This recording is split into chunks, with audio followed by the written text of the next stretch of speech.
Welcome to the Luminous program. My name is Father Eric Ma. I'm the pastor of St. Joseph the Worker Parish in Oshawa, Canada, as well as the priest chaplain for three schools, UIT, Durham College, and Trent. I'm very happy to be with you today.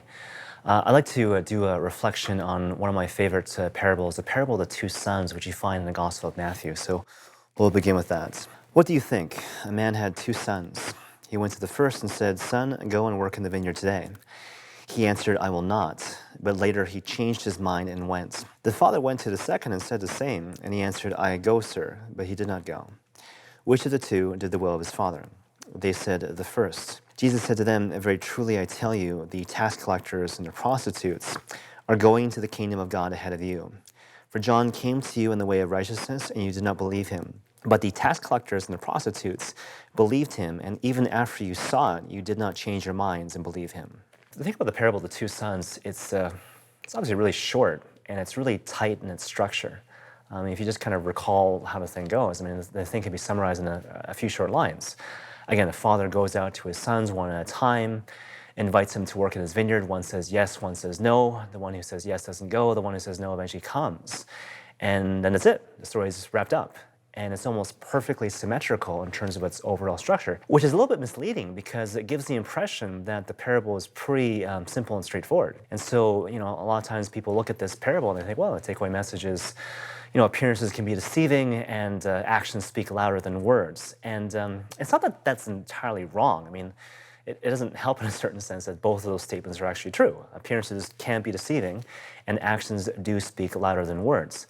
I believe it was Blessed John Henry Newman. He talked about how the smallest act of obedience, vis-a-vis the Lord, is worth more than all the spiritual constellations in the world, right? So, yeah, appearances can be deceiving, and actions do speak louder than words. At the same time, we have to give credit where credit's due. Whenever we read the gospel, especially when we read the parables of Jesus Christ, we have to realize that there's a lot of richness contained in these things. There's a reason why we come back to these things year after year, even multiple times throughout the course of a year. So again, especially when it comes to the parables of Christ, you have to kind of resist the temptation to impose your preconceived, simple interpretation of what that story is all about, and to let the thing reveal itself over time. By kind of concentrating on the details. So I figured we'll do that now, just kind of walk through this parable and just kind of focus on the details and see where we kind of go with that. So first of all, there's this whole thing of the father, right? So the father goes out one at a time to personally invite his sons to do this thing, to work in his vineyard. So right away, you have to be struck by the fact that that's a cultural anomaly, So rich men at the time of Jesus Christ in ancient Palestine, I suppose, they didn't go by themselves to ask their sons to do anything. And certainly it wasn't framed in terms of a request. What they would do instead, they would send a delegate. So they would get a servant or a slave to go fetch the sons and then not issue a request, but a command, This is the thing I want you to do, and you do it, otherwise you're out of the will, or you do this, or I kick you out of the house. And so it was framed very much in that way. That was a typical way of approaching these things. But again, in contrast, you look at today's gospel, this parable, the father doesn't do that. He doesn't send a delegate. He doesn't send a mediator or an intermediary. He goes by himself. And he doesn't issue a command. He issues a request. Will you do this for me, right? And obviously the question is, why, And again, we got to resist the urge to superficially read this text. People will look at that and say, well, just reveal something about the heart of the Father. It shows the Father is kind and asks and doesn't command and this sort of thing. And let's move on to the rest of the parable. But there's more to it than that. I think it goes to the nature of the request. Again, what is the Father asking? Come to me, come be with me, come work in my vineyard. That's the particular nature of the request. So you break it down. What's the vineyard, right? The vineyard is the whole of creation under the dominion of the Lord, whether by way of authority or by love, right? So the whole creation. What's the work? The work is the work of redemption, the work of salvation, the work of saving the world. How is this to be accomplished? In a general sense, by having goodwill, this habitual desire to do God's will in all things, to cooperate with his particular will for your life in the context of your simple, humble, ordinary life, for sure. But in a very particular way, by kind of collaborating and participating in the Lord's suffering and death. The way I actively collaborate with the Lord for the work of salvation, the work of saving the world, I have to enter into the Lord's suffering and death. I have to die to myself and be truly reborn in Christ. So I'm able to say in the words of St. Paul from Galatians, I believe chapter 2, verse 20, it is no longer I who live, but Christ who lives in me, right? So that's the nature of the request. And once you realize that, it helps to give some context as to why the first son, anyways, responds the way that he does. Because I think, quite honestly, I think the first son gets a bad rap, and you'll see this even in Bible commentaries. They'll say, well, the first son responded the way that he did because he just didn't care. He was rude, he was insolent, he had no respect for his father, so he says no and leaves for that reason. I don't think so. Maybe I'm alone in this, but I think the first son responds the way that he does by having this initial no because he gets it. He understands what the father's asking him. He knows that what the father's asking him is not some small and petty thing, right? By the way, that's why the father goes out personally to invite his sons one at a time to do this thing. That's why it can't be this kind of command, because to correspond to the father's request, suffer and die for the salvation of the world, even if it's with him, but still suffering and dying is a real thing for the salvation of the world, it requires total buy-in.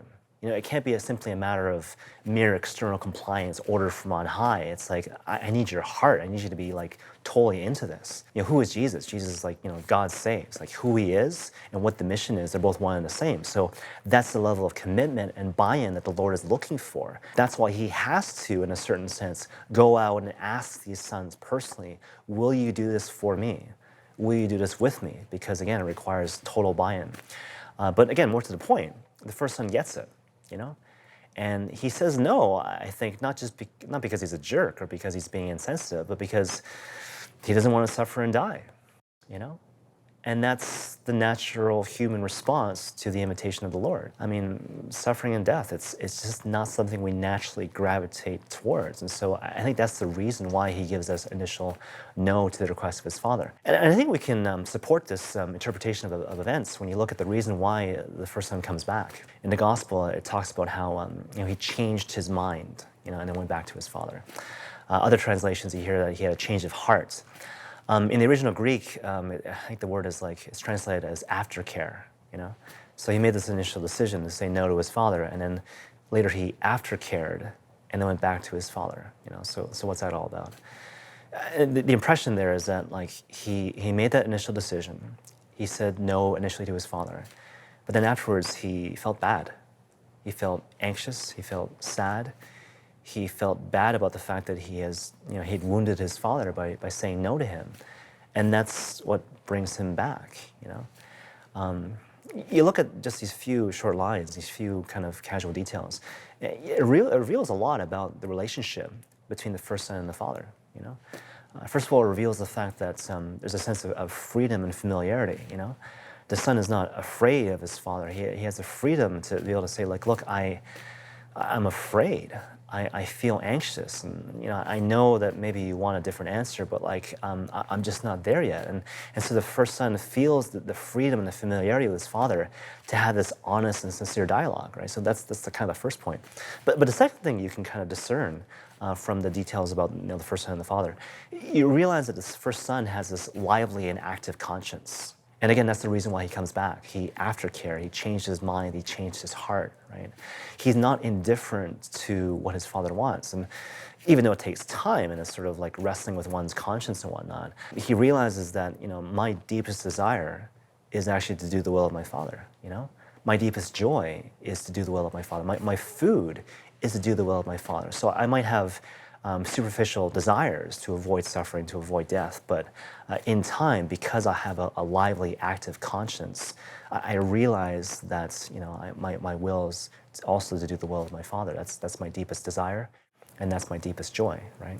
So that's just kind of the story of the first son in a nutshell. And again, more to the point, the whole idea is that it's all those things, the freedom, the familiarity, the healthy, lively, active conscience, even the pain of having said no to the father, all those things converge and coalesce to bring the first son back into the arms of his father, to share in his being, to share in his mission. But anyways, that's the first son. The second son, obviously, it's a slightly different story, So the thing about the second son, you got to realize kind of like how quickly he responds. He responds quick and with almost an excessive level of formality. I believe in the gospel it says, he says, I will go, sir.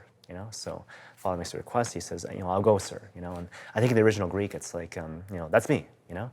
And so again, it's like really quick and almost excessively formal. So I imagine like a situation where, the father goes to the second son and says, okay, son, like, we've been together for a long time. You're my dearly beloved, and like, you've come of age, and so now here's a special moment where I want you to share my mission. And it's gonna be hard, it's gonna be suffering, it's gonna be death, but it's gonna be great. We're gonna save the world. And before the father can finish, the second son's like, yeah, sure, that's me. Let's go. My captain. And imagine like the father, like, did you understand what I was saying? I mean, did you hear what I was saying? I don't think you really got it, son. Are you simply saying what you think I want to hear? And so, given all that, is it any wonder that the second son falls away? Like, he didn't really think it through. He just kind of was going through the motions, right? So, you look at the gospel, you look at the parable, you look at the example of the two sons, compare one to the other. What's the takeaway message? I think there's just like two things, actually. So first of all, this idea that when it comes to matters of discernment and, in particular discerning God's particular will for your life, even though it sounds kind of strange, God, based on the parable, he prefers that you actually don't say yes right away. And again, I know that sounds kind of strange, but this whole idea that, the Lord wants you to kind of take your time, what is the Lord asking me to do? Is it really the Father who speaks, Do I have the resources and the wherewithal to kind of do what he says? And if you take time, you go the way of patience to progressively discern God's particular will for your life, the Lord prefers that as opposed to the quick yes. So that's kind of the first takeaway message. The second thing, though, is to have great courage in terms of this lengthy process to become the person that God is calling you to be. To be patient with yourself because God is patient with you. We have a Father who gets it. The Lord sees and the Lord understands. And again, even though it sounds strange, even though it might sound kind of unconventional, when you look at the details of today's gospel, what the Lord kind of reveals is that he understands that before we get to the point where we have this kind of firm, unflinching yes, it must necessarily be preceded in a certain sense by all sorts of preliminary no's, in all its forms. The no of anxiety, the no of fear, the no of uncertainty, even the no of sin. The Lord sees and he gets it. The Lord sees the big picture, and he plays the long game. And he's willing to put up with these different struggles in our lives, and all sorts of different no's in all its various forms, as long as we get to the point where we have the firm, unflinching yes. And so, for all of us, going forward, if you're tempted to get discouraged by your journey in the spiritual life, or to think, oh gosh, I'm not the person that God is calling me to be, and I feel sad or frustrated by that, think about today's gospel, think about the parable, think about the parable of the two sons, and realize that truly we have a Father who accepts us as we are, even as he calls us to be something more. In the name of the Father, and of the Son, and of the Holy Spirit.